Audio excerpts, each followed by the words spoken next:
everyone.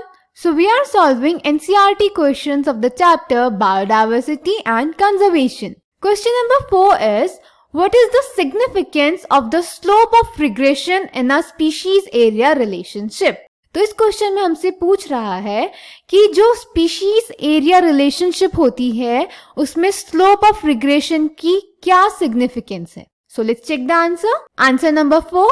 The slope of regression in a species area relationship indicates that species richness decreases with decrease in area. तो जो हमारा species area relationship का slope of regression है वो हमें ये बताता है कि अगर हम एक एरिया में स्पीशीज रिचनेस देखेंगे तो वो स्पीशीज रिचनेस एरिया डिक्रीज होने के साथ साथ डिक्रीज करेगी या फिर एरिया इंक्रीज होने के साथ इंक्रीज करेगी.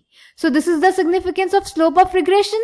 Ecologists have discovered that the value of Z, that is slope of regression, lies in the range of 0.1 to 0.2 regardless of the taxonomic group or the region, whether it is the plants in Britain, birds in California or mollusks in New York State. The slopes of regression line are amazingly similar. तो क्या होता है कि जो हमारा slope of regression Z होता है वो एरिया पे डिपेंड करता है. तो अगर हम स्मॉल रेंज में देखेंगे तो Z की जो वैल्यू आती है वो होती है 0.1 टू 0.2 और हमें कोई फर्क नहीं पड़ता कि वहां पे कौन सा टेक्सोनॉमिक ग्रुप प्रेजेंट है. Similarly, if we analyze the species area relationship among very large areas like the entire continents, we will find that the slope of the line to be much steeper. Z values in the range of 0.6 to 1.2. For example, for frugivorous fruit-eating birds and mammals in the tropical forests of the different continents, the slope is found to be 1.15.